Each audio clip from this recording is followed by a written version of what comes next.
All right, Anthony. Let's get it on. Episode 5, season 2, entitled "Let's Get It On." We're we're gonna get it on. We're gonna talk about Landry's love life. We're gonna talk about Landry's football career. We're gonna talk about the secrets of the Alamo freeze. We're gonna get into that. Maybe the most Landry-centric episode of the series up to this thus point, far. for sure. Yeah. So you know that we are excited about this. Yes. Yeah, we're back in it. We're back recording. Excited to get into this, especially since we get to talk about Landry. So let's get right into it. Let's ask the important questions right off the bat. Anthony, what are you drinking this week? I've got a Grain Belt Premium. Classic. To stand by. Very good. I personally have a Lagunitas Hazy Wonder. Ooh. It's a nice can. It's got a nice design. I have expressed previously my affinity for hazy IPAs. And this one is not bad for sure. I think it's the Grain Belt and the Lagunitas is gonna serve us well as we get into this episode. Pretty excited about it. Hard to go wrong with Lagunitas. It's a good it is. brewery. It's kind of one of those fake microbreweries or craft breweries, I should say. It's not really a craft brewery anymore. Yeah. Do you know who's it owned by? It's a big company. I didn't know. I don't know if it's owned. I didn't know that it was owned by a bigger company. That's news to me. I'm gonna look it up. Heineken. Oh, that's disappointing. Heineken bought a 50% share of the company in 2015. They were a California brand. Yeah, I knew that. But then Heineken bought 50%. Heineken buys full ownership now. Ooh. Heineken has purchased the remaining 50% stake of craft beer maker Lagunitas in 2017. So it's a German beer now. Aren't they Dutch? It's a Dutch beer now. Yeah. So those damn Dutchmen. I live in the heart of Dutchville outside of Holland. So I guess it works for where I'm at. Yeah. I'm surprised they don't sell just Heineken exclusively, like Heineken and Grolsch. Grolsch? I've never even heard of that. Oh, it's pretty good Dutch beer, yeah. Grolsch. All right. They have those tops that you pop off and then they're connected and you can reseal them at any time with the...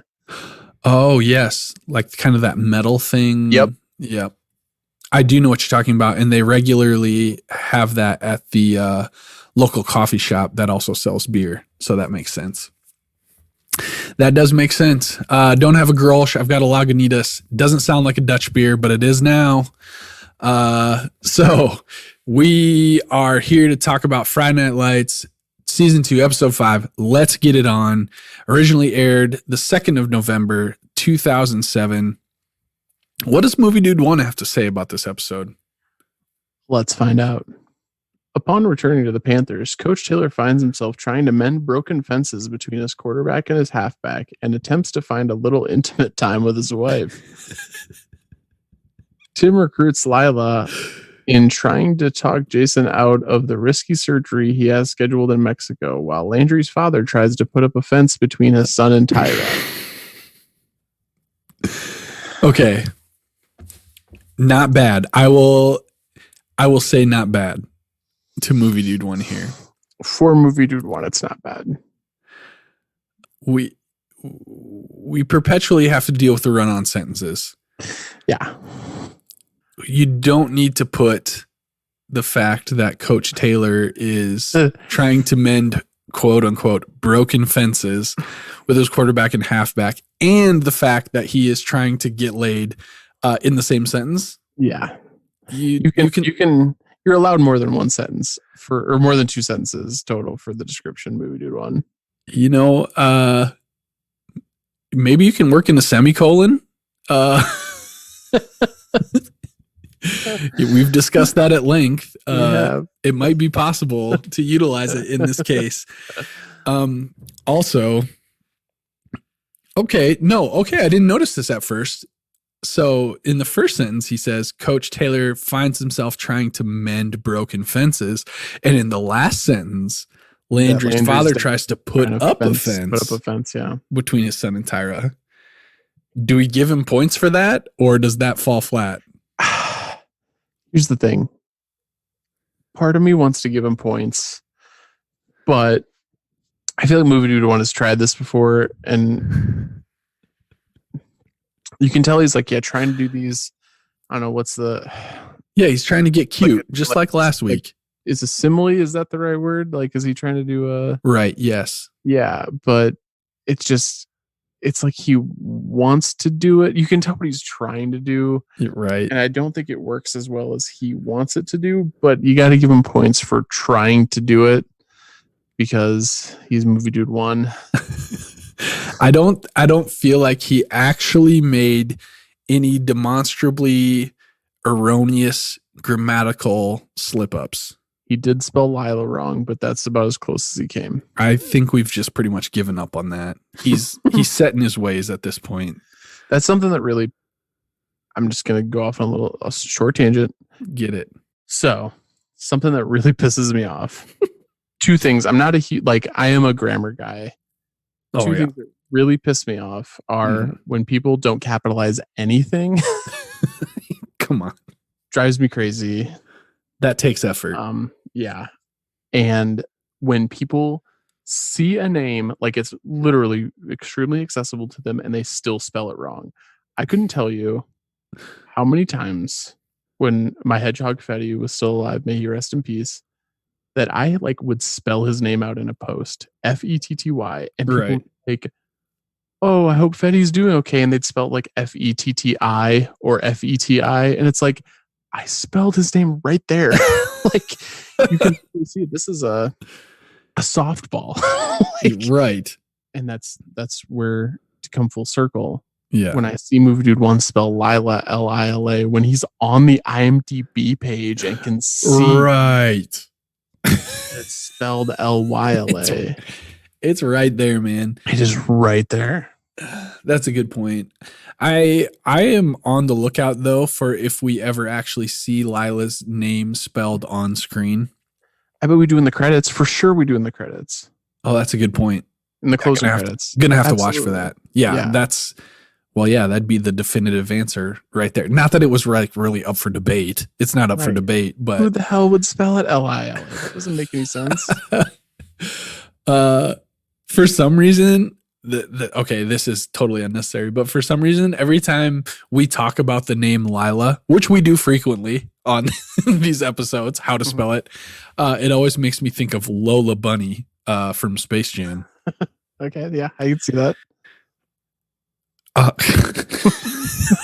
I'm not going to go any further than that. Okay, all right. I was very interested where that was going, but okay. Yeah, well, never mind. I'm going to cut a lot of that. That's fine. Okay. All right. So, have we given Movie Dude 1 a rating? I don't think we have. We have not. You've talked me. You've talked me down for sure. Right. Good. So yeah, that's what takes me out of it, the misspelling of Lyla, because the name is right there. You can see. I don't know. It's so hard. That's fair. I mean, I've kind of gotten used to it. It doesn't bother me like it does you, but it definitely, when you talk about it like that, you pull me right in there with you. I do feel like this is, as far as Movie Dude 1 goes, it's better than average.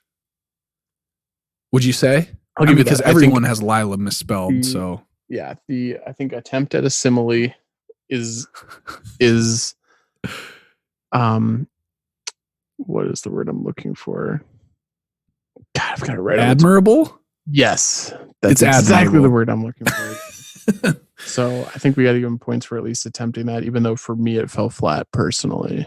I feel like we're really dancing around the subject here, really trying to avoid actually committing to a number here. Because I don't know. I know it's hard. It's not like I'm trying to avoid it. I just genuinely don't know where to put it. Like, I guess a 5. No, because what did we do last? 4? Yeah, okay, that's better than that. 5. Final answer 5. We like Movie Dude 1, right? Like when it comes down to it, we have positive feelings towards Movie Dude 1.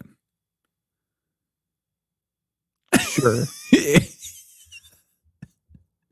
I feel like he's a friend of the show. If we Yeah. could have Movie Dude 1 on the show, we would have him. Oh, absolutely we would. Yeah. Yes. So I'm gonna give him the benefit of the doubt. I'm gonna say this is better than normal for Movie Dude 1. Yeah. If you give him a 5, I'm gonna give him a 7.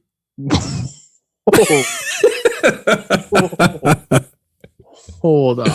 I just blew your mind, didn't I? Yeah, I am not ready to meet you at a 7. I mean, it was good.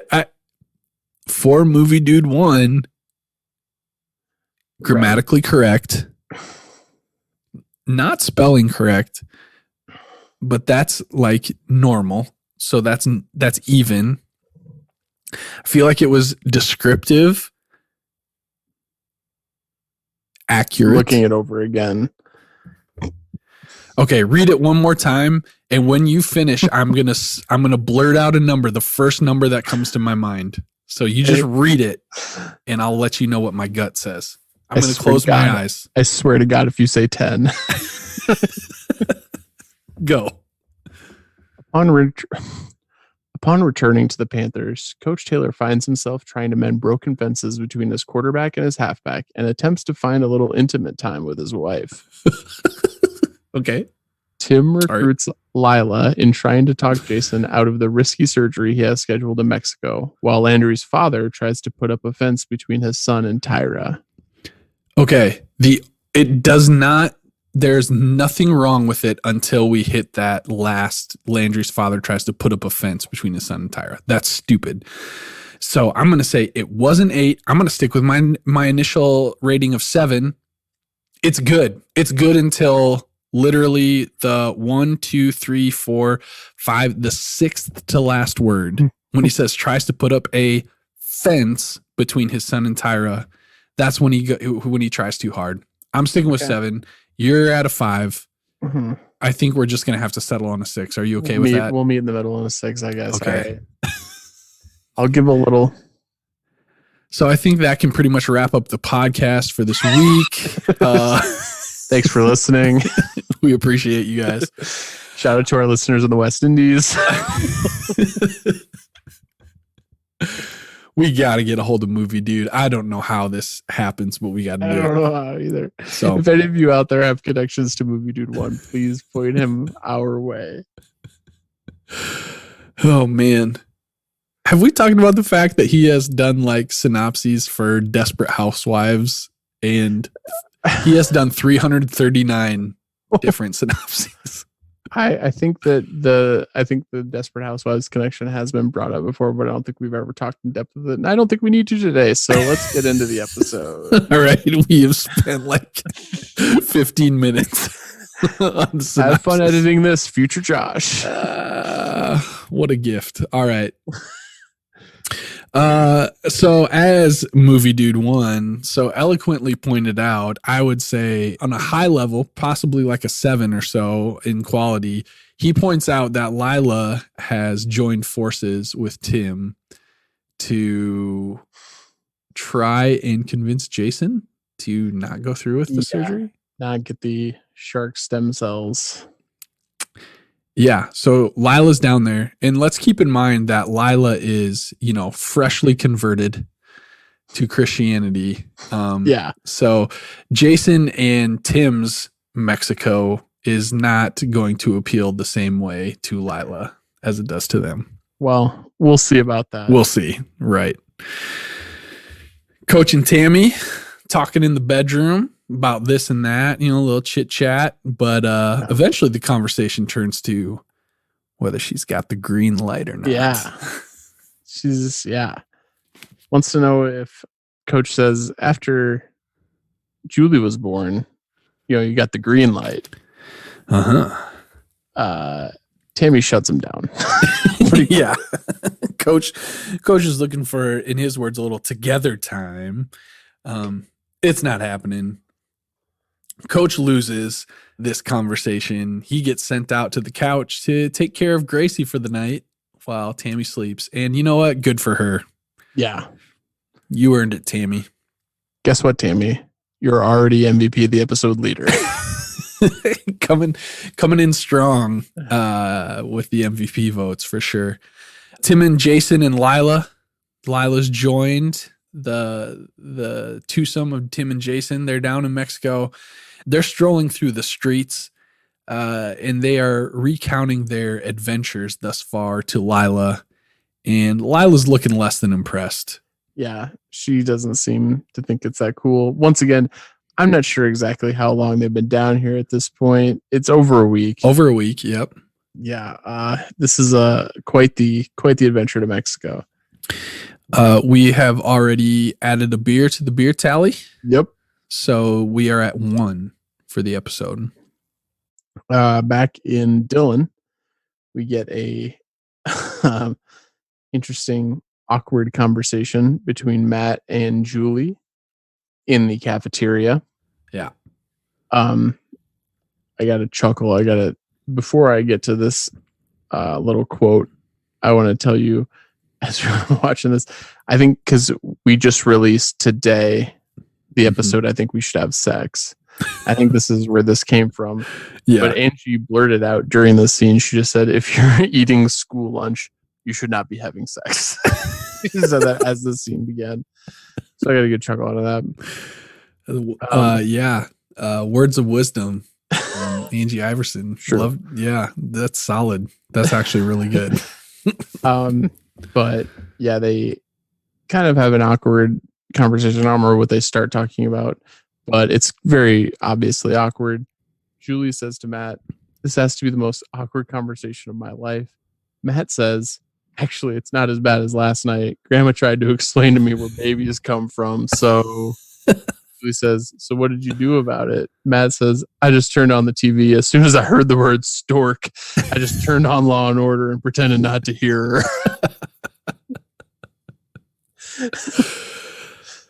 Yeah. Just go ahead and try and imagine what the talk from Grandma Saracen would be. Yeah, I want to see how Carlota responded to that. Ooh.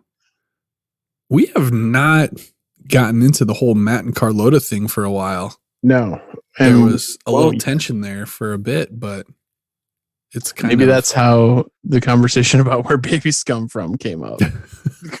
Grandma Saracen saw the spark. Thought she better get ahead of that.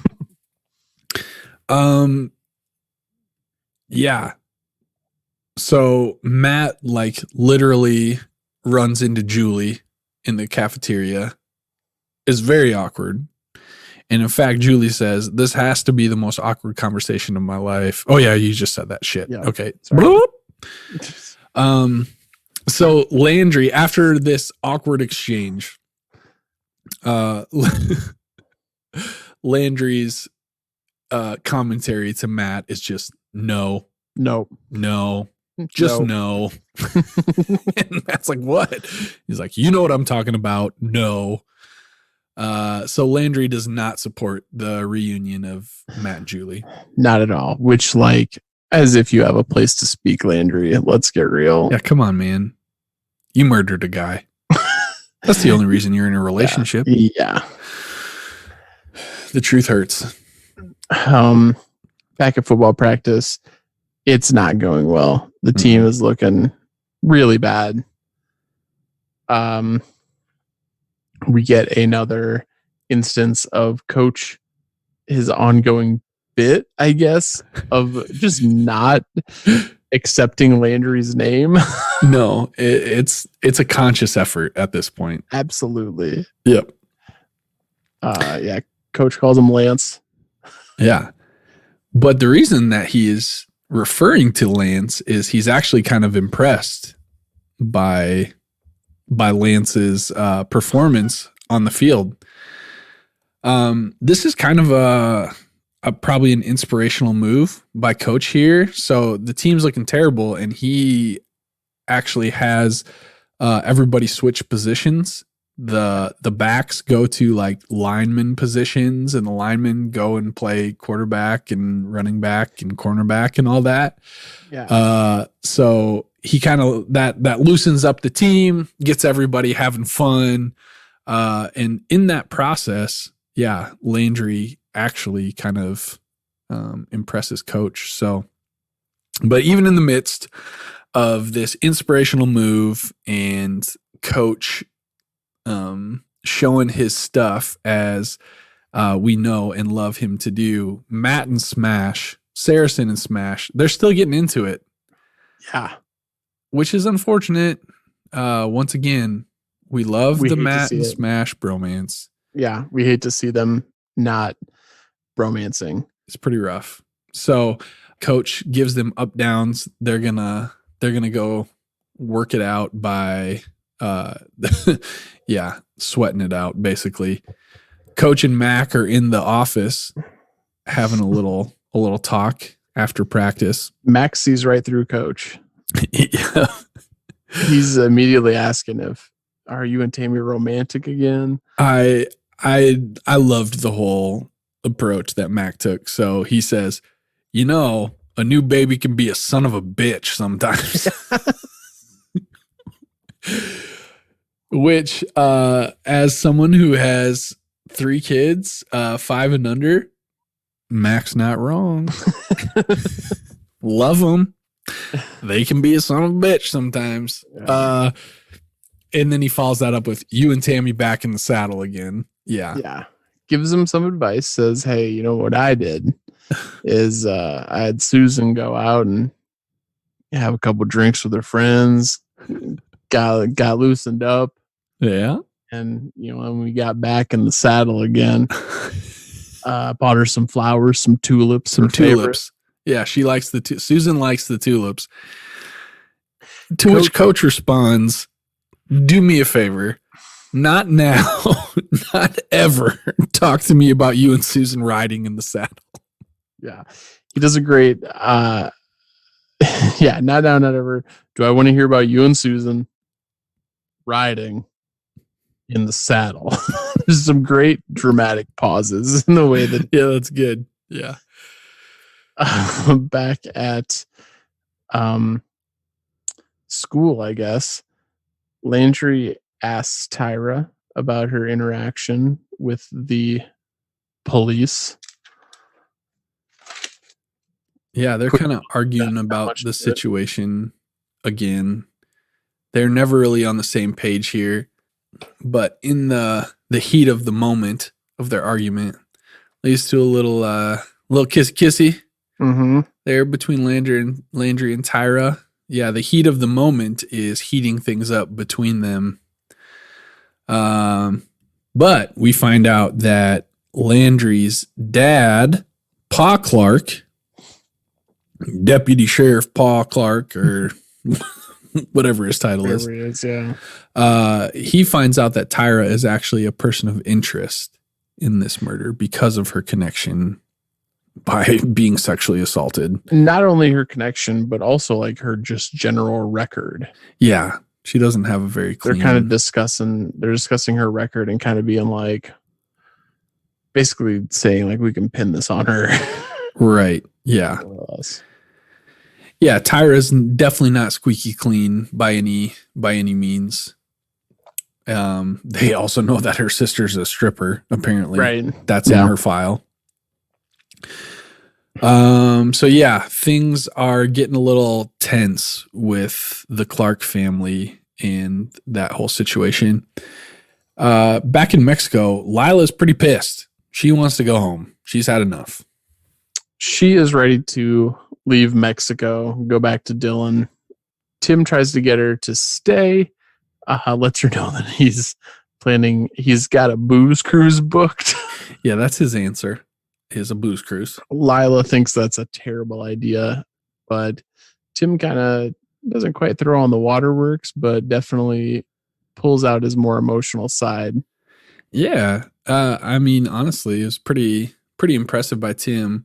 Lyla says something along the lines of like, all you've done is go to horror houses, karaoke bars, And Tim's response is, yeah, what else are you supposed to do in Mexico, Garrity?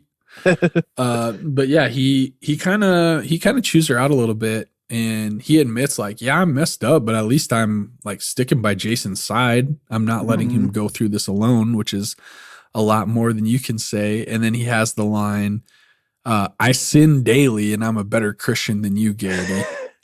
Which on one hand is a pretty good line. On the other hand, like, yeah, you do sin daily, Tim. We all sin daily. I guess I'm not expecting Tim to have great theology, but kind of stating the obvious, bud. You gotta give him some point though but yes, you're correct. You're correct. The point is well taken, Tim. Yeah. So Lyla, because of all this, does decide to stay. Kind of begrudgingly, but she's going to do it. And Tim informs her, yeah, I'm going to need some extra money for that booze cruise. Yeah. Which is a great move.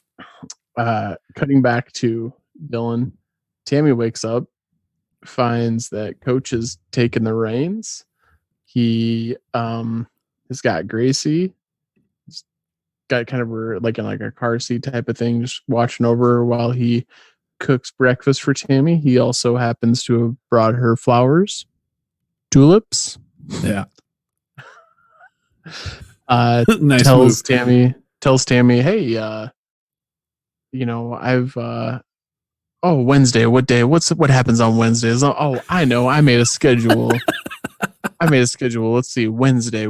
Oh, you've got book club tonight. Tammy's like, I don't want to go to book club. Those ladies are insane.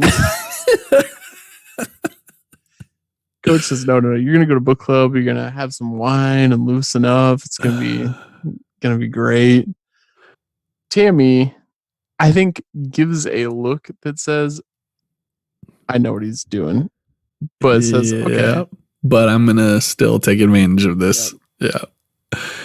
Yeah. Coach is going all in on Mac McGill's advice, which, if we've learned anything from this, from the show thus far, Mac McGill is not a person that you want to try and emulate. Not at all. With your life.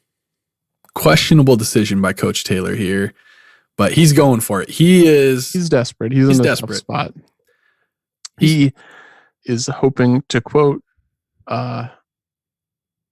Florida and Pitbull. He's wanting Tammi to give him the green light.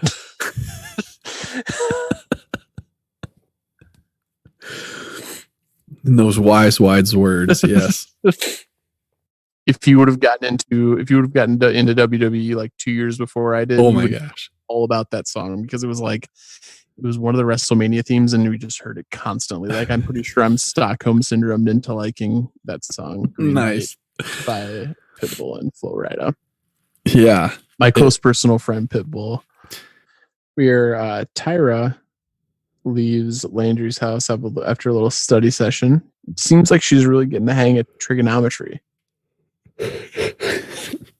Yeah, man, Landry, I mean, what a great tutor. Between John Steinbeck of Mice and Men, he taught Tim Riggins to read, basically. And now he's teaching Tyra Collette freaking trigonometry. Yeah, I don't get trigonometry. No, I took that class. I don't remember any of it. Don't want to know any of it. Don't need to know any of it. But if Landry can get Tyra Collette to understand trigonometry, I'm going to go ahead and say he probably needs to pursue a career in education. Yeah, I think Landry could get through to me, which is saying a lot. Right. Yeah. Yeah. You just finished that freaking math course a month ago or so. Yeah. So just think of where you could be if Landry would have been tutoring you. Yeah. So Tyra and Landry, they finish up studying. Pa Clark comes home and he begins to ask Landry some really pointed questions about the whole Tyra situation. It's apparent that he is kind of onto something. He knows something is up. Landry gets really defensive, really frustrated. But yeah, Pa obviously knows, Pa Clark knows that Landry knows something about what happened with this dude that was killed and washed up, and he's not being honest. So his radar is up for sure for what's going on with Landry and Tyra and the murder. I freaking love, and this is one of those things where it's a long-term payoff. This next scene, Coach has Matt and Smash over. Yes.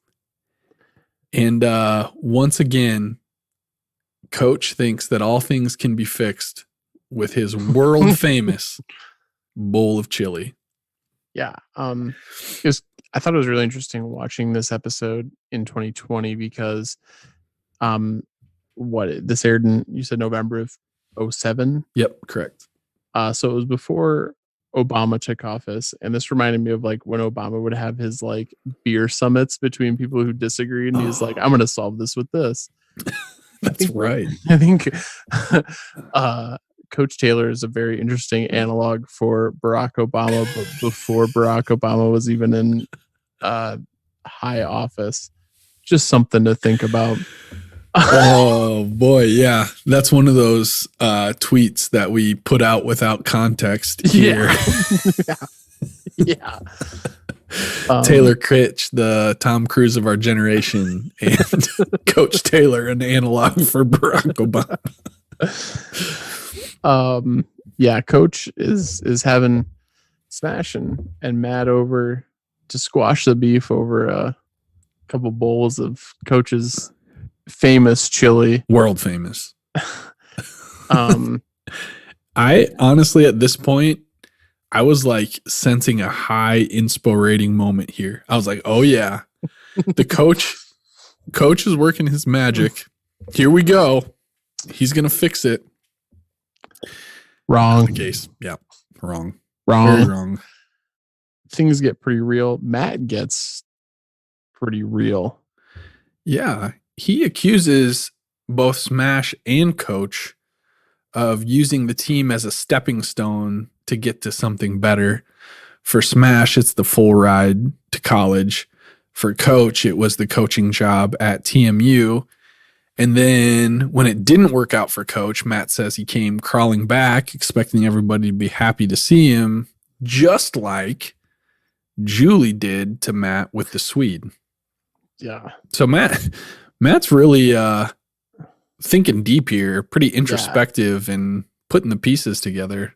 Yeah. Matt basically, says that, drops the mic and and walks out. Yeah. Very, very introspective, very kind of puts the hammer on the head of the nail for sure.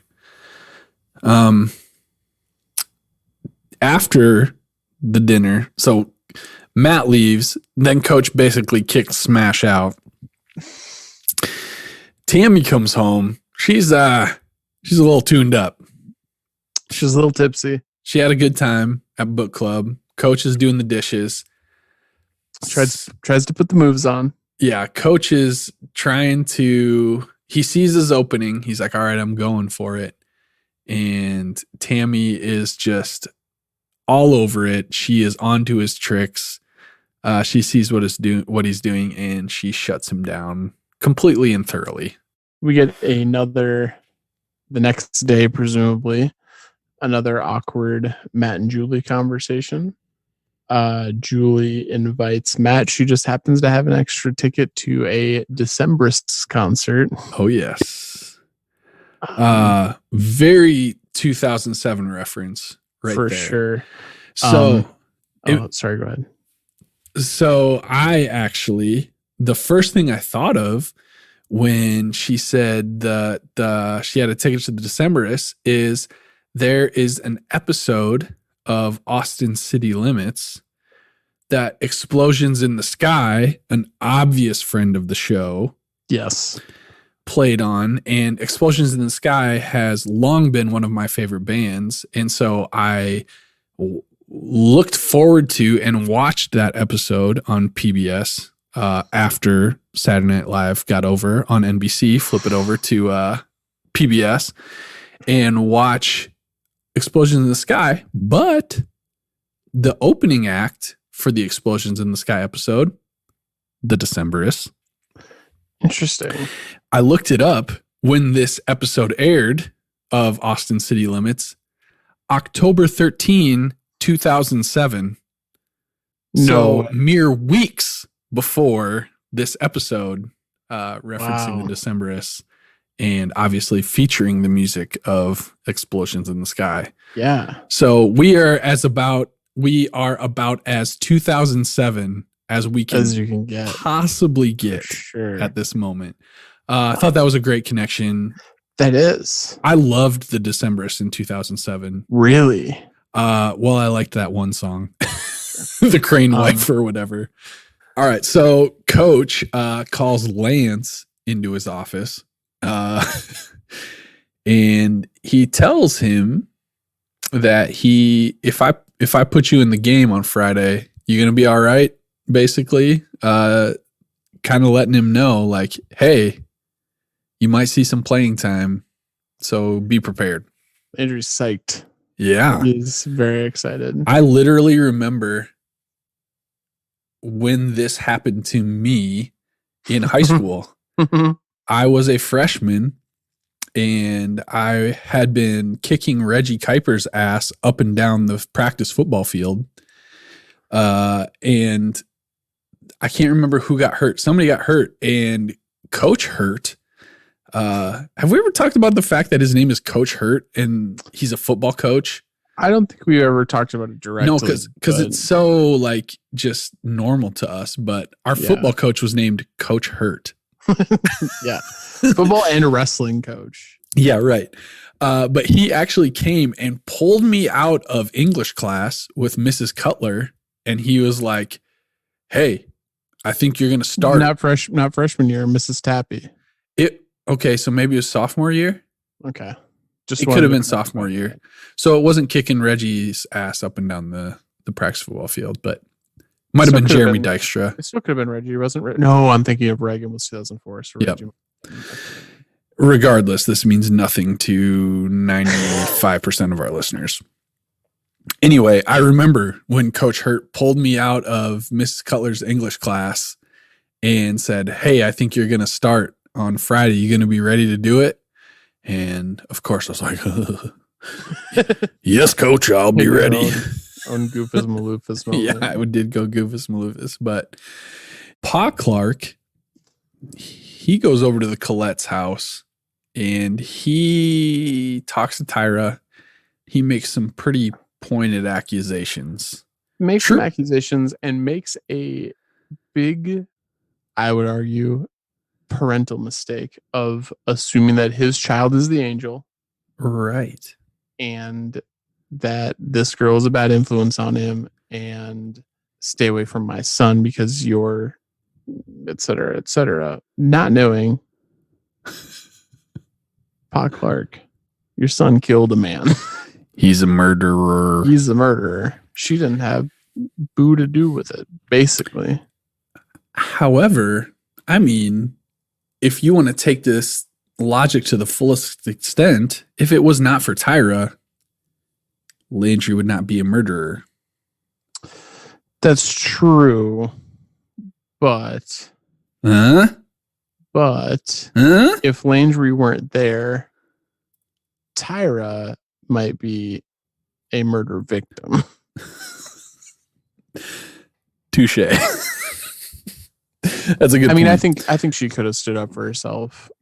And well, she did the first time. She freaking burned him with a cigarette lighter. Yeah, so maybe not necessarily a murder victim, but definitely like No. something. If she wouldn't have murdered him herself, which she probably could have, given the circumstances. Tyra's kind of a badass, yeah. Yeah. Let's say Tyra didn't drag Landry into this life. Landry more or less dragged Tyra into their connection.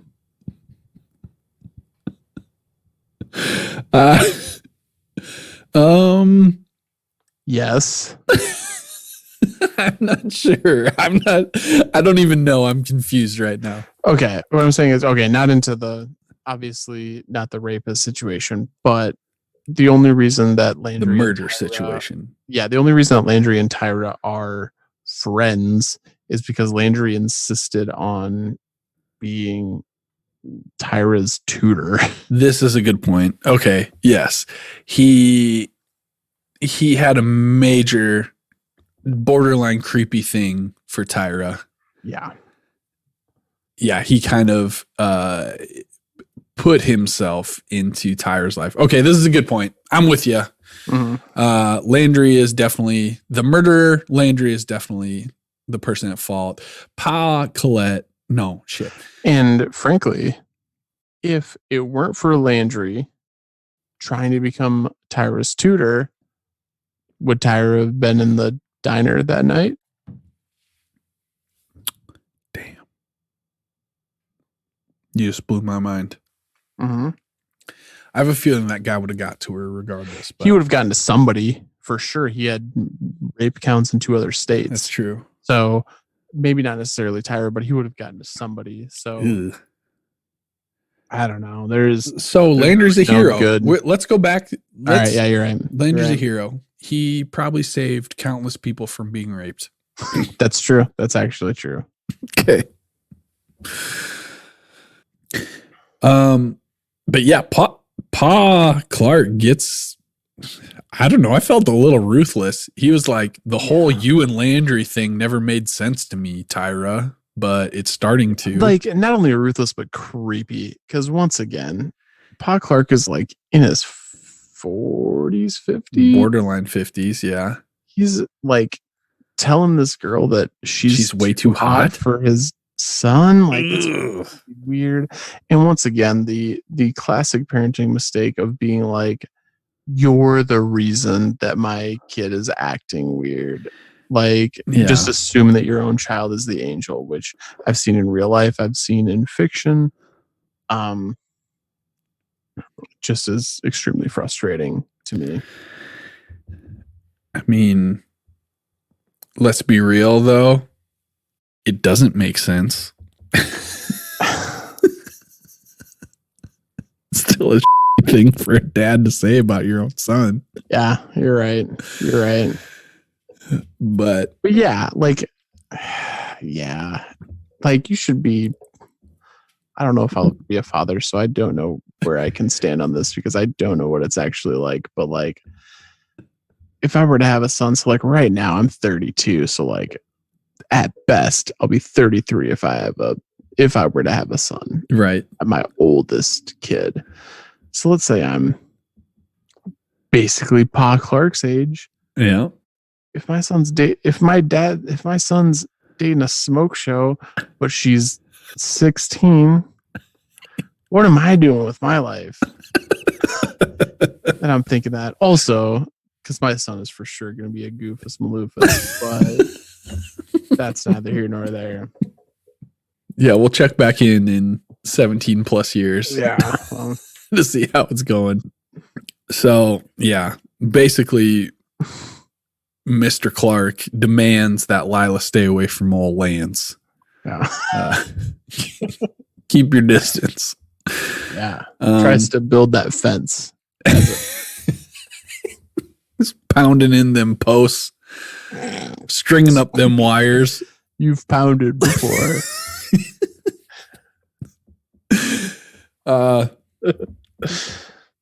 Okay, we get to an extremely awkward scene.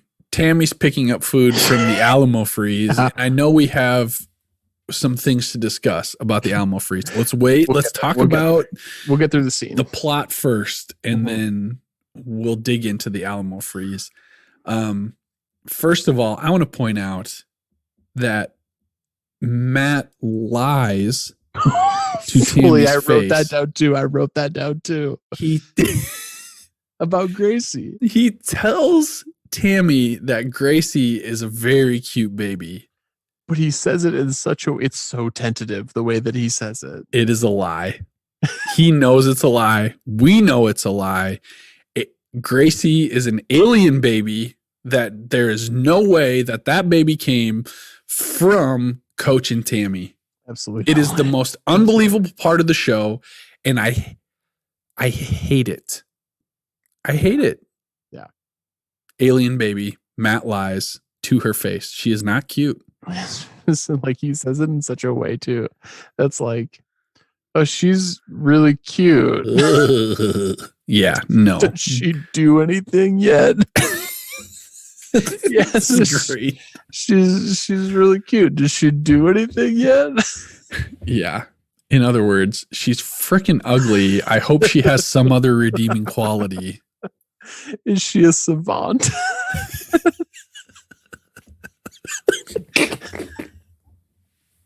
This is basically what Matt is asking. Yeah. Not very convincing, Matt. So he starts by lying about Gracie, and then he tries to talk to Mrs. Coach about Julie and that whole situation. He's like, he gives her food, and then he's like, "Hey, Mrs. Taylor, do you think I'm a chump?" Do you think I'm a chump? Yes, definitely ask your ex-girlfriend that question, Matt Saracen. Ex-girlfriend's mom. Yes, definitely ask your ex-girlfriend's mom that question, Matt Saracen. Yeah, it is painful. It's painful. Landry thinks I'm a chump for going back to Julie after she broke up with me for the Swede. Do you think I'm a chump? And Tammy's like, She straight up says, like, this is awkward for me. Yeah. But then she says the most important thing in a relationship is trust. And in my mind, I feel like she has just like worked against her daughter right there. For sure. Because Julie is definitely the one who has broken the trust in their relationship. Yeah, which good for Tammy for recognizing that. She's basically the opposite of Pa Clark. Right.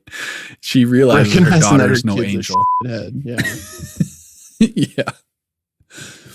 Booze Cruise. Now we hold on. We need to talk about the end of this scene.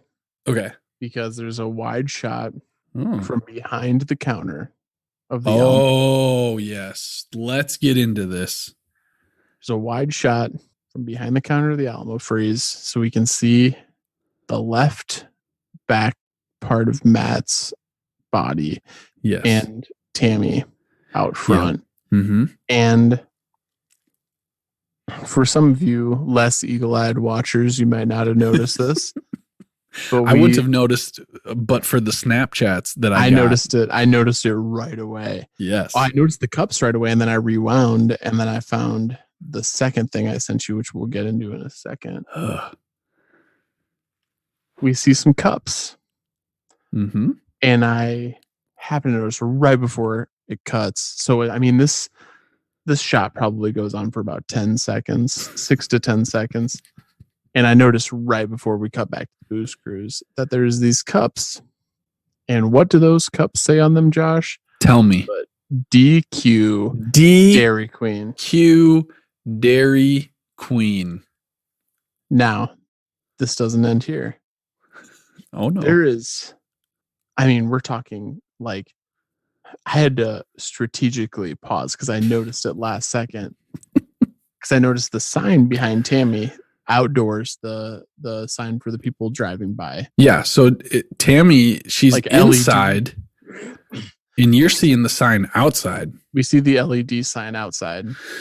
Tell us what it says. It switches in the last like fraction of a second. So I mean, we're talking just a few frames to Blizzard of the Month. Blizzard of the Month. The Alamo Freeze is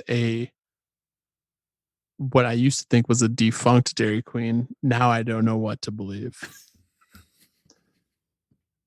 Josh, I think we've got ourselves a Taco Johnston situation. Taco Johnston's. This is a Dairy King, I think.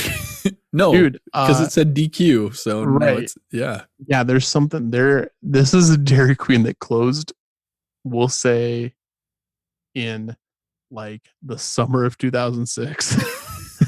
And they reopened it up as the Alamo Freeze, and they're like, all right, listen, we've still got a lot of Dairy Queen merch.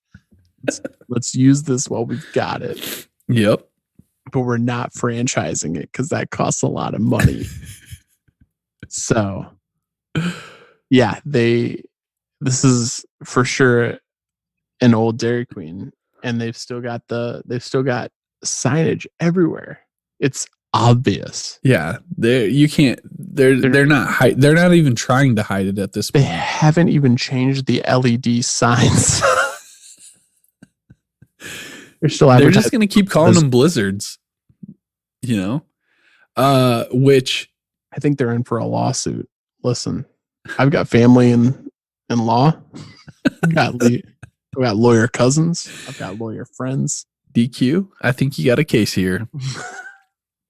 It is starting 13 years old. Class action lawsuit against the Alamo Freeze. What's the statute of limitations for I'm not sure. breaking franchise law or whatever the heck we're talking about? I don't know, but all I know is I'm getting in on it, baby. They're just going to keep calling them blizzards, which, you know, in our hometown, the blizzard was the boomerang. Boomerang, yep. In Orange City here, where I work, it is the razzle. You can get a razzle. So the Alamo Freeze, very questionable. The Alamo Freeze is to say the least. I don't know exactly what kind of racket they got going there, but it's sketchy. But I'm calling my lawyers. All right, we'll be on the lookout for more. I mean, we're pretty positive of what's going on, but yeah, we'll look out for more evidence for the class action lawsuit. But this conspiracy theory holds more water than most conspiracy theories. It's true. I mean, consider we have hard photographic evidence. Yeah. You sent me the Snapchats. I've seen it with my own eyes. Yeah. So nice work on that. I've got video footage on hand. You know. Say that about QAnon. You can't. So, you can't. No, not at all. For our listeners. Let's go on over to the booze cruise, though. Yeah. Let's get back to Mexico. Let's get back on island time. Then Mexico's not an island. It's not at all. But it is Caribbean. Well, it's Caribbean time. True. Maybe. Yeah. If they're in Texas, they're probably on the east side. Okay. Yeah, you're right. So we're good. Booze cruise, beer tally's up to 2. Yep. Tim, did he have one already? Are we adding on to a previous, or does he have 2 in his hand? Because Tim has definitely been known. Oh yeah, he had one before. Yeah, he had one for sure previously. Yep. So Tim's got another beer. They actually, in the scene, Lyla has a beer. Tim doesn't. Yeah.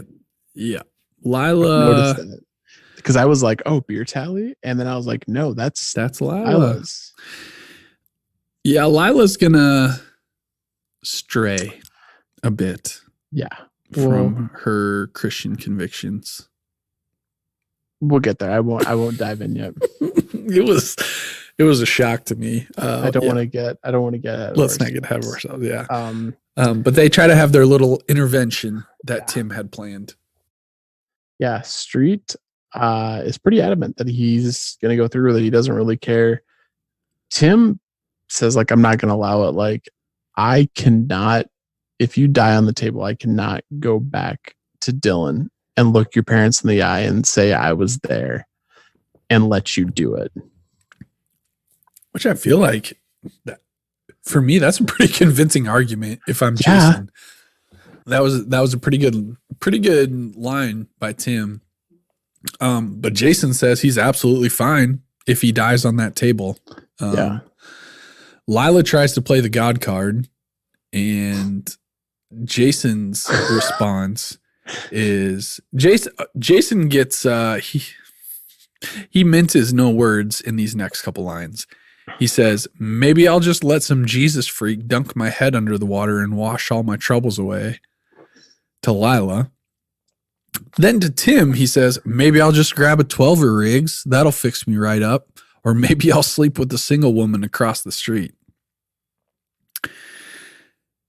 Jason's hitting rock bottom, and he's trying to pull his closest friends down with him at this point. Yeah, he is literally like, That'd be like if this intervention was for Tim instead of Jason, and Tim was like, well, at least I can still walk 6. Like, that's how Yes, that's a good comparison. deep he's gone. Yeah. Yep. Riggins, again, like you said, he kind of lays it out for Jason. He tells him he'll knock him out and drag his ass back to Dylan. Texas, yeah, if he has to. Kind of walks away from him at that point, goes to a different section of the boat, and Jason kind of says, screw it. Jump ship. Throws himself overboard into the water. Bad call. Which, you know, if you're a paraplegic and you are paralyzed from the waist down, I don't know that you're popping back out of that water. Yeah, don't jump off a boat in the ocean. I mean, I think that was kind of his intent, was to kill himself. Right. I don't know how he got back to the surface, but he did. Salt water helps you float. Buoyancy. Yeah, that's a good point. He swims to shore. And so this is my theological background. This is a turning point for him. You know, he kind of made that comment to Lyla about, like, do I just let some Jesus freak dunk me underwater and wash my problems away? And he literally dunks underwater. This is kind of like his baptism, just like the symbolism of baptism, going beneath the water and dying and being raised to new life. He goes underwater. He comes back up. He swims to shore. He kind of has this turning point of, all right, life's worth living. I'm not going to go through with this. Yeah, luckily they were close enough to shore. I mean, he doesn't have the use of his legs and he's fully clothed. I do not believe that he would be able to survive this. No, I don't either.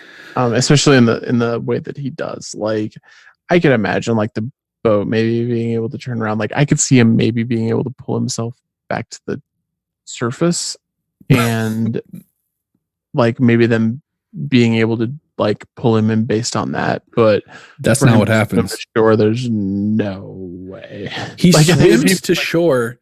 Make a point of showing, like, this massive wave behind him as he's doing it. Yeah, he is just, like, paddling, making his way in.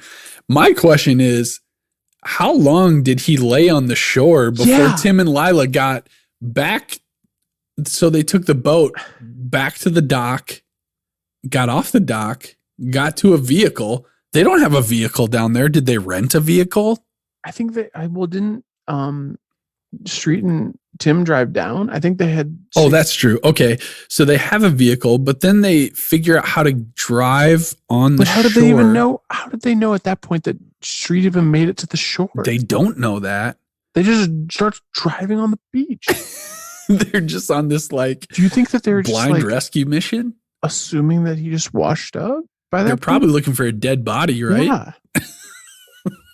Yeah, this was not very believable at all, but it is a turning point for Jason. I would say this was a good musical cue. My phone, I didn't know what I was listening to, but it was good. I Shazammed it too. Yeah, my phone said it was To Build a Home by the Cinematic Orchestra. Featuring Patrick Watson. Okay, I didn't. Oh, you didn't have the featuring. Don't know who that is. Wow. But maybe it's time to grow up and get an iPhone. Well, you had to Shazam it. My Google phone just told me without even asking it. Except what it was. They didn't even include Patrick Watson, so try again. Okay. Well, agree to disagree on this point. You think an orchestra's doing vocals? I'm going to look into it. I don't know. The Cinematic Orchestra, that name with the featuring leads me to believe, is this just a soundtrack band that occasionally features some vocalists? The Cinematic Orchestra. That way. You know, it kind of sounded like I can't remember if it was this song or the other Shazam song that I Shazammed, but one of them sounded a lot like a mid-level Coldplay song. Yeah. Maybe this one was the one that sounded like a mid-level Sufjan Stevens song. I'll tell you what, the Cinematic Orchestra absolutely sounds like a hipster band name from 2007. That's absolutely true. So, sure. I guess we'll have to look into it later, see what we can find out about the cinematic orchestra. But it was a very great song. Yeah, I think it hit the Yeah. So Jason says, I don't know if we said this already, but Jason says, as they're sitting on the beach there, he's not going to go through with it. He's not going to have the surgery. He's not going to have shark embryonic cells inserted or injected into his spine. And yeah, he apologizes for the whole situation. So football game night. Coach is making a pretty high risk, high reward move here. Well, before we get to that, I do want to talk about before the game. Okay. Smash, who doesn't end up playing in most of the game. Except for 5 seconds, but yeah. Yeah. He has a quote that I thought was notable. He says, "We beat teams like this on the way to the game." Yes. So as I said high risk, high reward, but apparently this team sucks. So yeah, even though they still have almost all the starters except for Tim Riggins, who is on a beach in Mexico for 2 weeks straight. But yeah, so he pulls. This is a great, interesting Coach Taylor moment. Yeah, because he pulls Smash and Matt from the game just to like make a point. Yep. And it's kind of like, this guy's got to be on pretty thin ice as a coach. Like, he just ditched the team. Right. I mean, you probably build up a pretty good padding of goodwill if you win state. But still, like, he ditched him. And now he's like, I'm not going to start arguably the 2 best players on the team. Also, the 3rd best player on the team is not here. Not there. Yeah. And hasn't been here for 2 weeks. Like I said, high risk, high reward. You know, if this was a Westerby, he probably wouldn't be making this move. Let's be honest, though. Wasn't it Westerby or was it? No, I don't know who it was, but it definitely wasn't Westerby. It was Westerby. For real? I have it written down in my notes. Yeah, it was Westerby. Okay, that was a very bad example. I can't think of any other team names. Okay, anyway, if this was like an actual good team, maybe Coach wouldn't make this move. But he is going to bench Smash and Saracen to start this game. And honestly, throw in what we already know is a unpromising JV team. Right. 1 year older. Weston and Brooks. Weston at quarterback, Brooks at tailback. And let me tell you, they suck. Not good. I think I took more notes for this game than I have for any game for the Panthers up to this point. I actually think that's true for myself as well. Because there's a lot that happens in this game. Yeah, there's actually some drama that's not simply football related. Yeah, usually it's like 5 minutes of hard hits, and then it's like, okay, we've got 13 seconds left in the 4th quarter. Which this game takes the whole 13 seconds up to a whole different level. Yeah, of course they had to.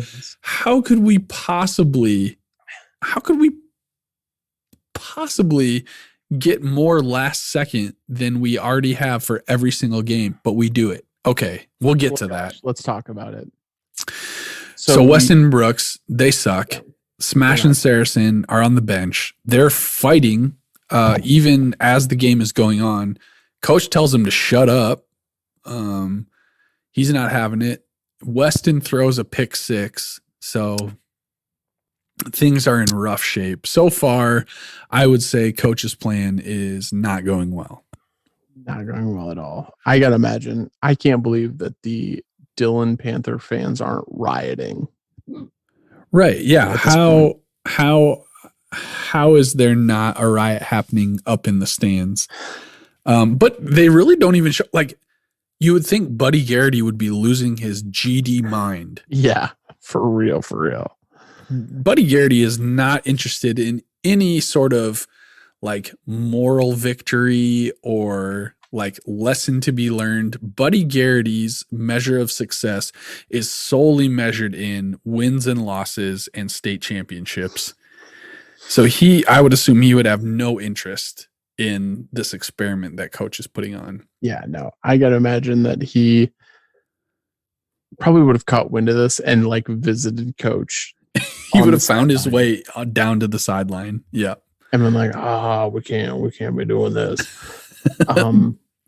But anyway, things aren't going well. It's 13-0 at the half. Panthers are down. At halftime, coach says, all right, who wants to say something? Somebody's got to have something to say.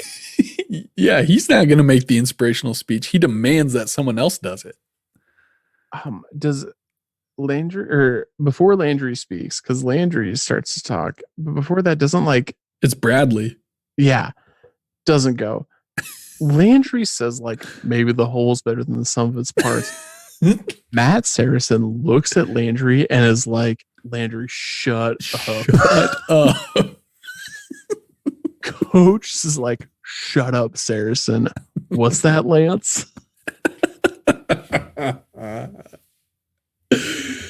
Yeah, it's so good.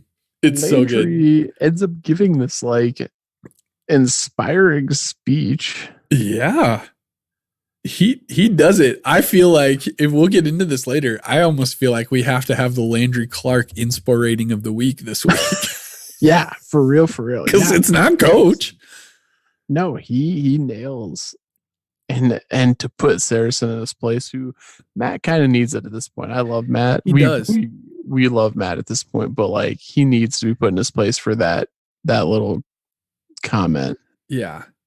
And beyond that, I mean, he has reason to be upset with the situation and with Smash and all that. But at the same time, like, nut up, dude. Like, nut up and step up and quit being a little crybaby about it. So leave it to Landry, I guess. Who would have thought? But Landry really brings things around here. Yeah. The team absolutely starts killing it in the third quarter. Yeah. They throw in the second half. Coach calls Lance into the game. Bring Lance up here. You mean Landry? Lance! Bring Lance! Landry makes a big tackle on an interception. Ends up causing the guy to fumble. Yeah. Which in turn causes a Panther touchdown. Yeah, Brooks picks it up and runs it in. Around this time, Matt and Smash decide to squash the beef so they can get back in the game. Mm-hmm. Saracen informs coach that they are BFFs once again. BFFs. Okay, coach so tells them to go warm up. Yep, get warmed up. At this point, there are 17 seconds left in the game. Well, the next thing we see after right. Matt and Smash deciding to squash. So they haven't been in yet. There's 17 seconds left in the game. The Panthers are down by 5. You got to assume, this has got to be the last play or whatever. Desperation mode. Onside kick from the Dillon Panthers. One of the most low percentage rates of success that you can possibly run in football. Onside kick, desperation move. Fumble. Westerby fumbles. Dillon picks it up. Number 69 picks it up. Same number as the road dog for Degeneration X. 4 seconds left. I have 5, but sure. Doesn't matter. Oh, that's interesting. 5 or 4 seconds left. Come up with 1 second apart? I have no idea. Okay. So there's play gets called. It's a pass to Landry. Matt looks at Landry and he's like, "Are you ready?"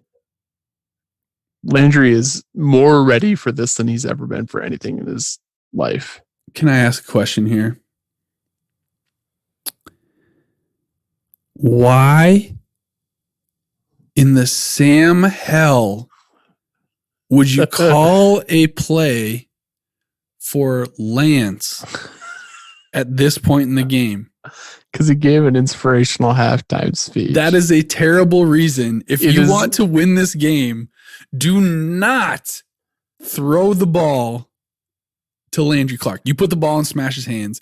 You put the ball, anybody but this guy who just recently like kind of impressed you when you switch positions in a practice. Josh, I got bad news for you. Things are going to get even weirder for Landry's perception on the team. But okay, the pass is to Landry. It's incomplete. Westerby wins. Do they? But wait. Oh.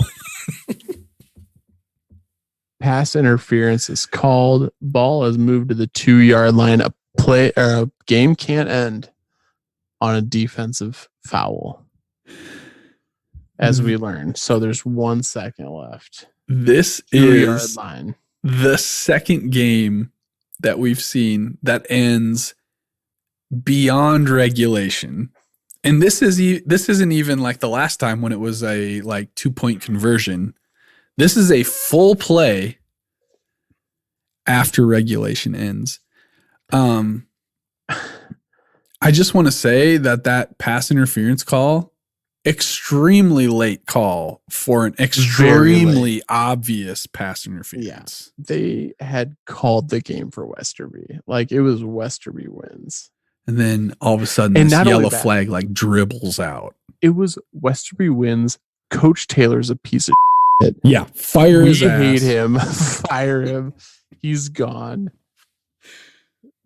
And then, wait a minute. Hold on a second. We got one more play. 2-yard line. What's going to happen? Handoff to Smash. Jumps over the line. Panthers win. Touchdown. Announcers suddenly praise Coach Taylor. Football is back. Yeah, baby. And not just Coach Taylor. Landry Clark gets the credit for the win. The crowd starts chanting, Landry, Landry, Landry. And I feel like this is actually a significant moment for Landry because he's no longer Lance. He's Landry effing Clark. The announcers are talking about Landry's great performance. He got fouled. That was it. He had that one good hit. We'll give him that. He did. But like they're like, this was an outstanding. It's like in NBA 2K when like you were the player of the game. They're like, and this guy was an outstanding performance from this guy. Yeah. This is literally them being like, and an outstanding performance from Landry Clark tonight. Whole crowd. Landry, Landry, Landry. I literally wrote down very confusing. He didn't do anything. No. He got hit in the back while the pass was up in the air. That's what Landry did. They do say like he provided a spark for the Panthers, I guess, but how did the announcers don't know what happened in the locker room. The crowd doesn't. It's, you know what? We love Landry. Let's just let him have this. I am trying my best to let him have this, but it's so bizarre. After the game, there's like an after party at the diner. Course. The crowd is still chanting Landry. We get a quick. I loved this. We get a quick. Landry leans into Smash and he goes, "This is weird, man." Yeah, he's not used to this kind of attention. He gets a look from Tyra. Tyra kind of like beckoning him to come outside. I assume at this point it's on. Hey, you're the man. Don't know where I'm going with this. Hey, I thought maybe this would be a Leonardo DiCaprio meme situation where she says, "Let's get it on." Exactly. Turns out that's not the case at all. In fact, it's quite the opposite. She breaks up with him, obviously influenced by Pa Clark. Yeah. Landry doesn't know that though, but she says she's trying to protect him. But goes a little hard. It's excessive. It's, again, I think I've referenced this before, but it's kind of the scene where you try and drop the dog off in the woods and tell him to go away. I don't want you anymore. Get out of here. She says, "Do you think if that hadn't happened, we'd have actually gotten together?" Referencing the murder. take a look in the mirror. I don't know what I was thinking with you. This is over. Yikes. Yeah, she is maybe overcompensating. Yeah, at this point, but she went a little too hard on it. Effective, I guess.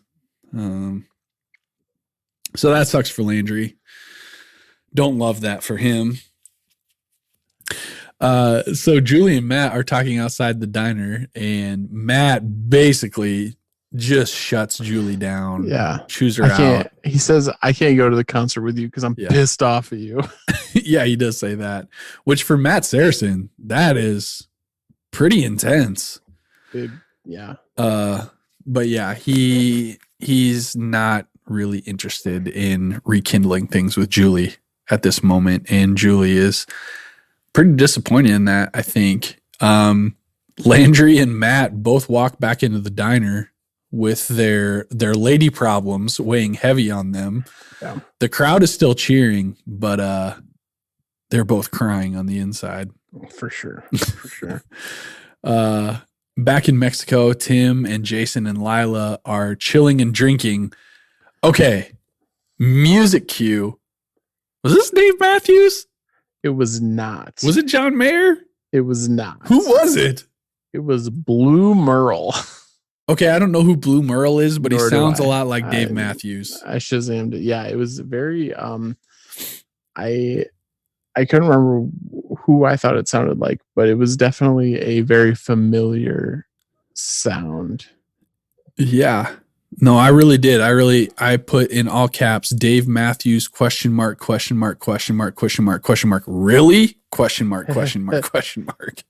Is it John Mayer? I hope ?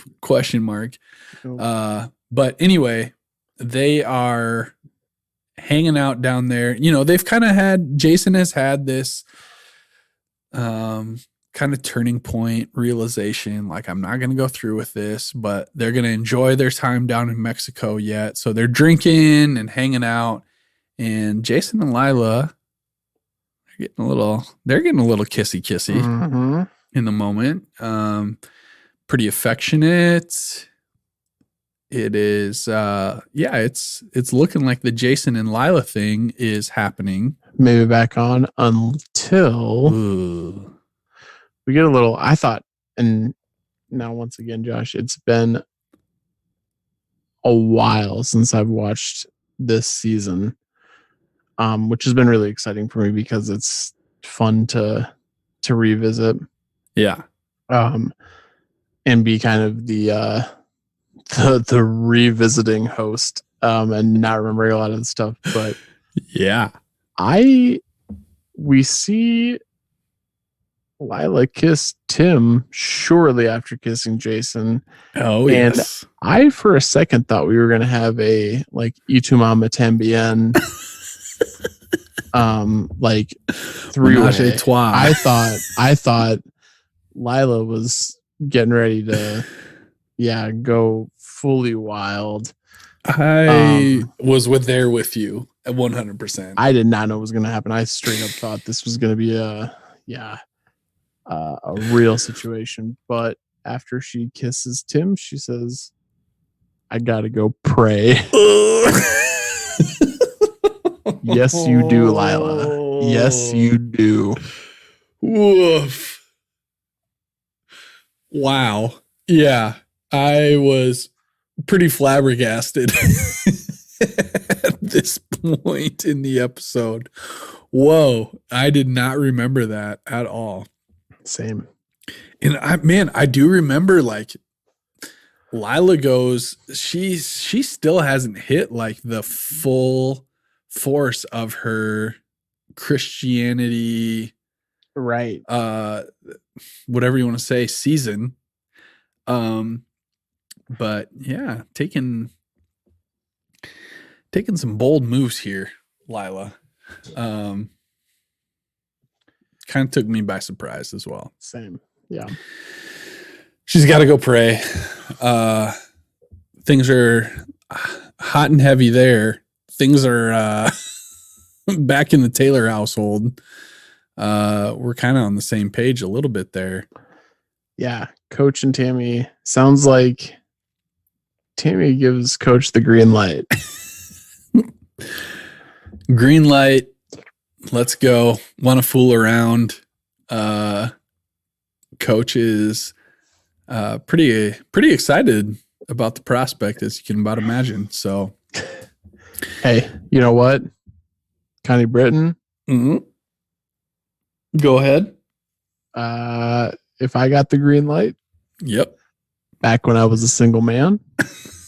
Of course.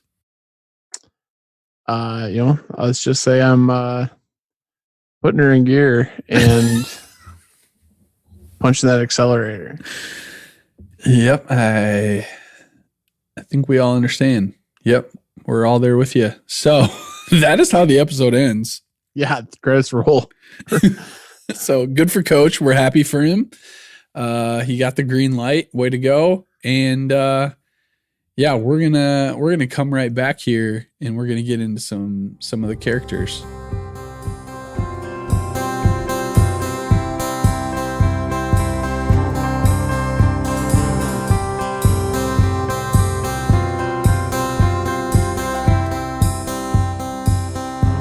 All right, we're back. We're going to talk about some of our main characters from this episode. I don't think there's any debate whatsoever that Landry was our main character this episode. Lance.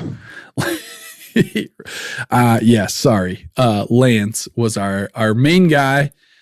He's a football star now. Yeah, I guess. He went from star tutor. He's the hometown hero. Trigonometry expert. John Steinbeck expert.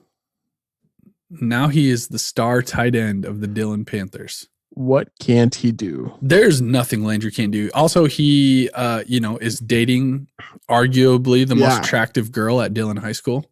I would make that argument. Yeah, I mean, you can't argue with it. You can make a case for Lyla for sure, but beauty's in the eye of the beholder.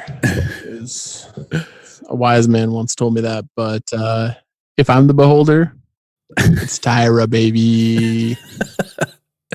Not even Landry's dad can believe that Landry and Tyra are together. So Landry is simultaneously on top of the world and at absolute rock bottom at the same time.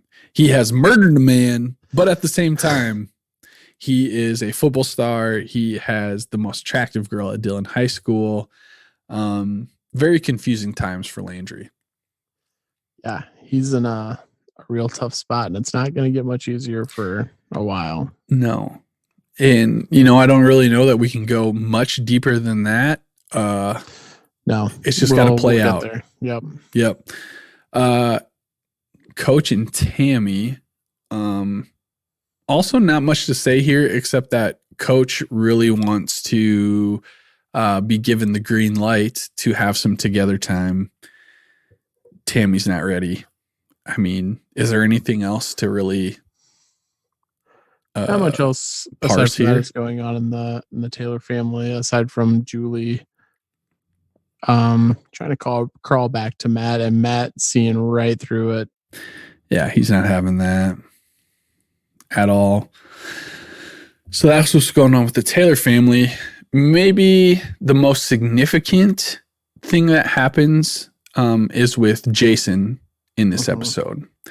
He really hits a turning point. I mean, literally has this like death to life moment where he hits rock bottom by trying to kill himself and throw himself into the ocean, but somehow managed to survive and decides that life is worth living. He's not going to go ahead with this surgery, even if it means that he never walks again. He's okay with that. So that's a pretty big deal, I guess. So maybe Jason is the kind of the biggest character development that we see in this episode. Yeah, I think we see him for the first time since his paralyzation kind of come to terms with the rest of his life. I mean, we're more than a year into his situation and everybody else around him has kind of come to accept what's going on, and he finally accepts that this is what his life is going to be going forward. Yeah. He was at a point where if he was never going to walk again, then life wasn't worth living. But that's changed now. He has been raised from the waters and he is a new man, and we'll see where that goes at this. As we move forward. Anyone else? I don't know.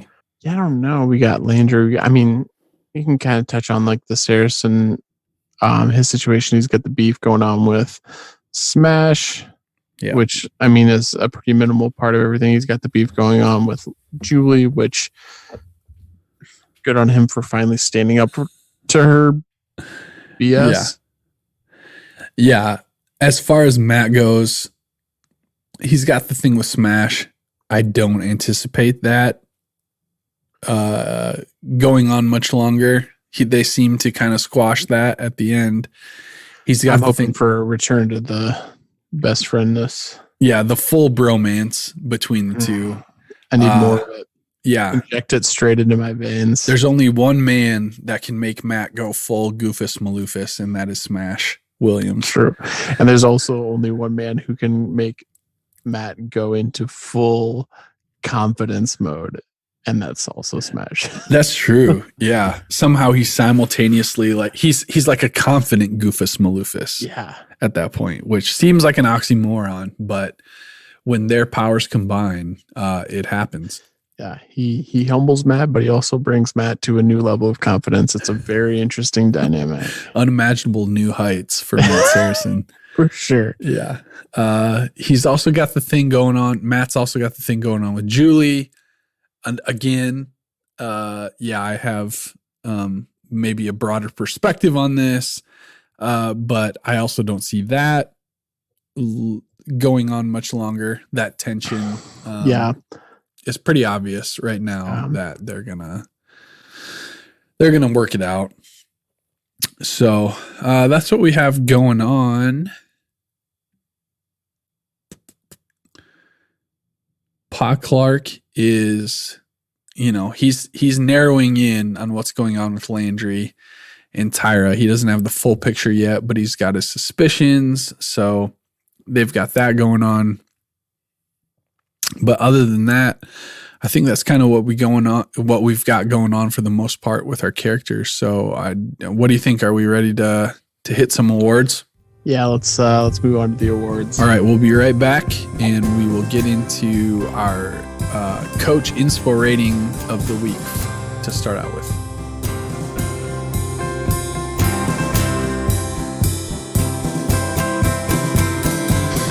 All right, we're going to give out some awards here before we close out our podcast. We're going to start, as we always do, with the Coach Taylor inspo rating. What did Coach even do this episode? What do we have going? I gotta admire his and be inspired by his desire to get back in the saddle, as it were. Coach's main thing in this episode was that he was horny. Yeah. But you know what? If I'm Coach Taylor, if I'm Anthony Hookman and Connie Britton is looking like she does in this episode,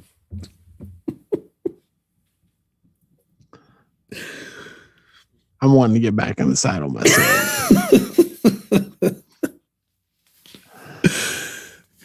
Can we put this on there? I don't know. I don't know. I was wondering that as I said it.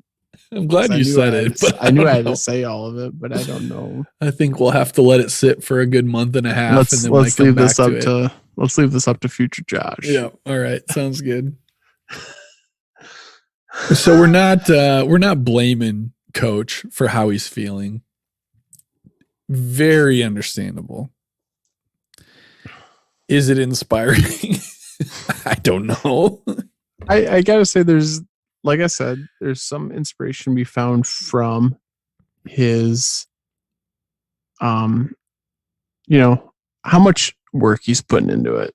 He's taking Mac McGill's advice. That's how much That's how desperate he is. He went ahead and bought tulips simply because Susan McGill loves tulips. Yeah. Yeah. So he is willing to spare no expense to go all out in that. So, okay. I think we get it on that side of things. But that being said, he lets Landry give his inspirational halftime speech, which you got to deduct points from that. Yeah, we're gonna have a special edition Landry Clark, the Lance inspirating of the week for sure. So we'll come back to that. I do think that benching Smash and Saracen, as I mentioned before, high risk, high reward, it obviously pays off for him. They win the game. But it only pays off by like sheer luck. Yeah.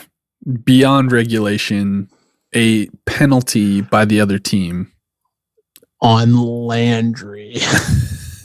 Again, yeah. Like, does not affect. Honestly, if they would have kept in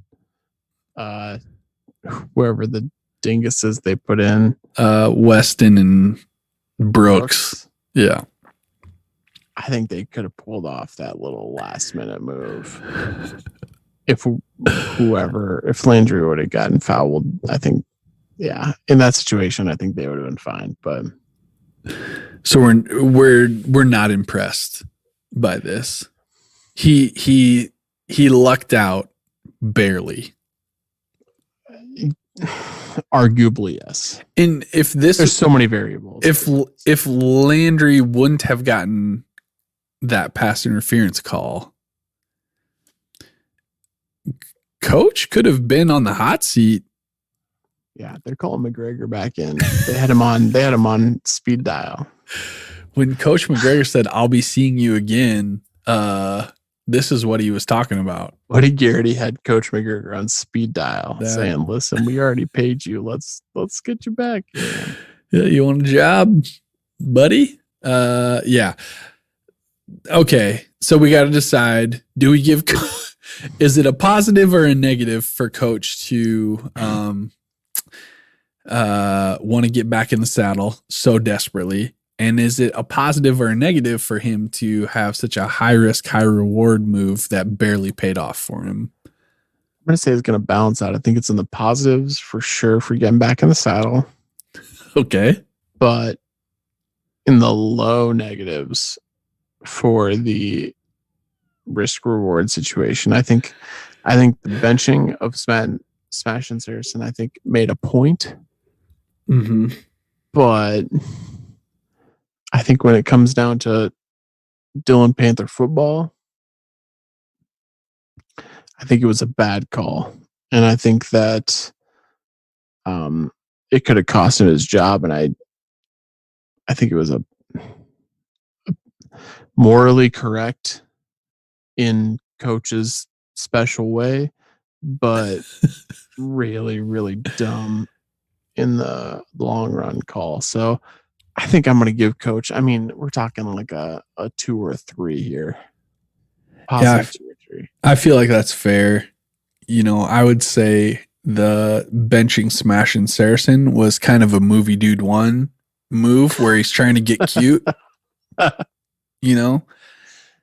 Quit trying to be cute, Coach. Let's win a game. And then you can get a little out there. Same with you, movie dude 1. Like, just give us a solid synopsis. It's not that hard. No. And then you can branch out a little. You can dick around with your similes. I like a 3. Let's give him a 3. All right. Okay. Coach, you get a 3. What are we giving Landry, though, for the Landry Clark inspirating of the week? Are we grading on a curve? Because if we're grading on a curve, this is a 10 for Landry. Yeah, I was gonna say a 10 before you even brought up grading on a curve. Congrats, Landry. We're giving you a 10, buddy. This is your time to shine. It's never gonna come again, so enjoy it. I mean, to be fair, Landry getting with Tyra was kind of an inspirational thing. That's but, true. We yeah. could have been giving him this award last week or the week before or whatever, but we'll just kind of add that all up into this week and we'll give him a 10. Julie Taylor hate-o-meter. How much do we hate Julie this week? I'm gonna go with just a flat 0. I think it's not in the negatives, not in the positives.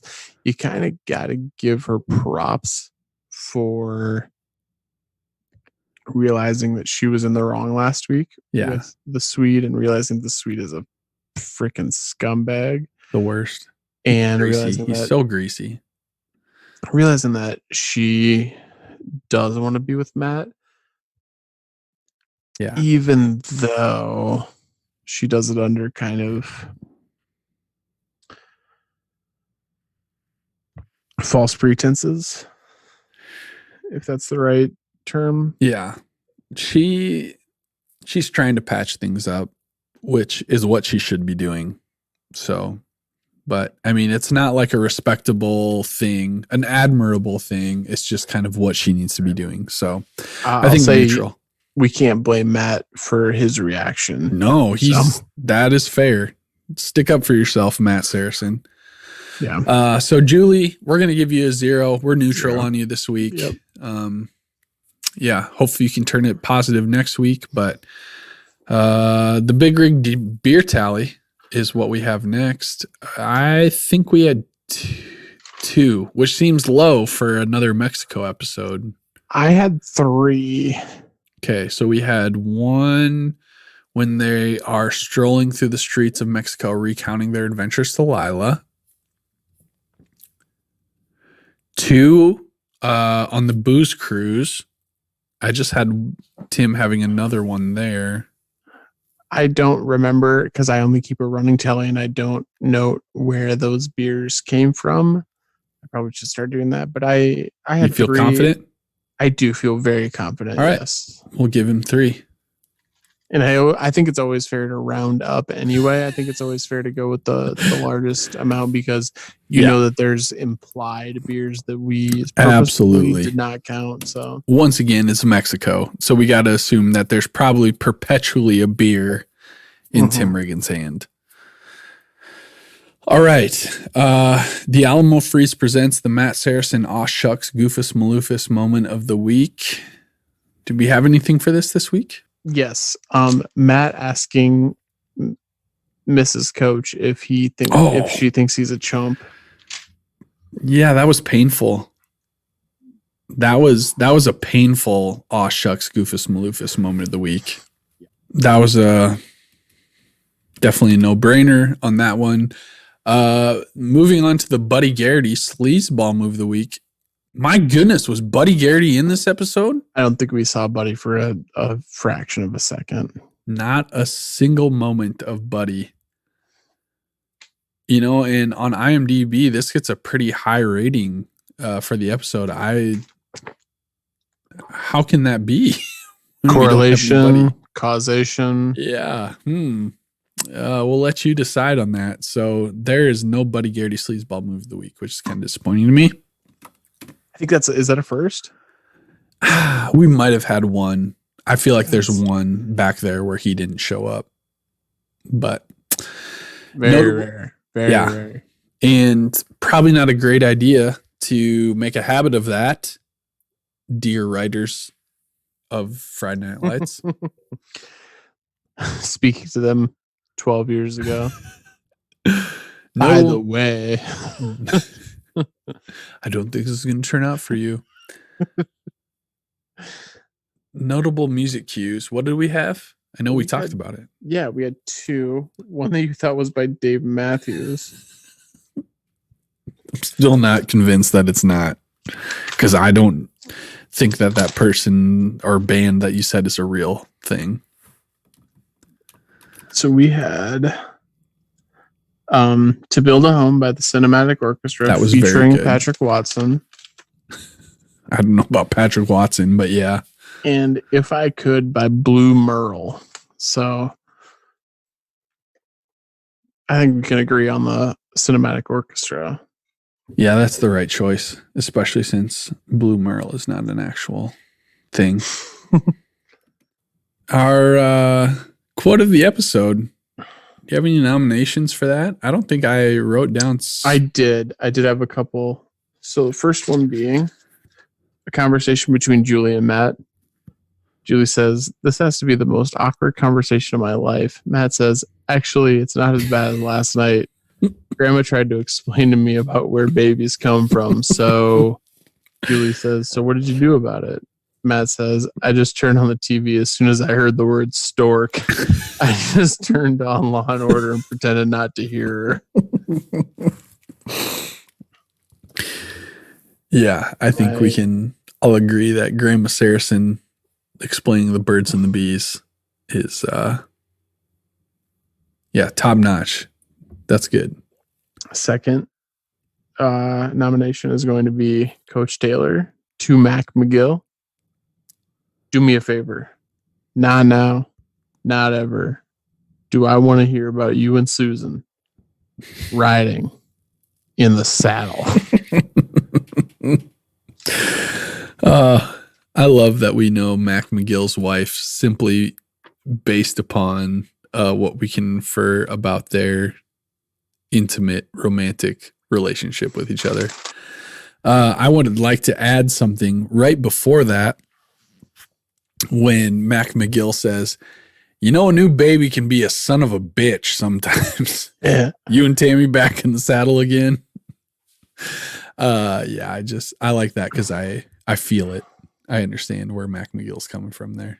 That's a good one. A couple of honorable mentions that I don't think are worth quote of the episode based on those previous nominations, but I think are worth mentioning. Matt Saracen about Gracie saying, she's cute. Does she do anything yet? Blatant lie, Matt Saracen. Blatant lie. She's an alien and we all know it. And then the other being Smash saying, "We beat teams like this on the way to the game." Which makes zero sense at all. All right, so what are we landing on? It's got to go to Mac McGill somewhere in there, right? Or at least Mac McGill related. Gosh, I really loved Matt's delivery of, "As soon as I heard the word stork." Turned on Law and Order. But I do like Coach Taylor saying, "I don't want to hear about you. Not now, not ever. Do I want to hear about you and Susan riding in the saddle?" Let's go with that. I wrote that down too. All right. Our MVP of the episode. Our choices here. You know, obviously Landry has a bit of a life turnaround. All of a sudden he's a football star. But he does get dumped. So that's not great. Coach is successful in his quest for together time. So that's to his credit for sure. May I nominate Tammi Taylor? For real? Aside, no, joking aside, I think Landry is MVP of this episode. Yeah, I mean, the people couldn't stop chanting Landry over and over again. So tells you all you need to know. Landry. Lance. All right. We have made it through our awards, which leaves us with the episode rating. This got a pretty high rating on IMDb. I believe an 8.2. I don't know. I feel like that's maybe a little high. I was thinking a 7. Yeah, personally. it's not an 8. I feel like it's just another super solid episode from Friday Night Lights. I'm good with a 7. So we're gonna undercut the IMDb rating a little bit this week, but I think that's okay. We're honest about the episode. So that wraps us up for episode 5 of season 2 What was this episode called? Let's get it on. Let's get it on. Anthony, it's been a pleasure. I have thoroughly enjoyed getting back into Friday Night Lights with you. Agreed. Had a lot of fun. Yeah, you're sounding better than ever. Thanks to Brian. Brian. Thanks, Brian. Yeah. So thank you so much, everyone, for joining us, for listening, for reaching out on Twitter, for giving us a review on iTunes. All of that. We thoroughly appreciate it. Shout out West Indies. Shout out Austria. We are grateful that you find time in your schedule to let us ramble. Thank all of you. Thank you so much. That is it for the week. Have a great week, and we will see you next Friday.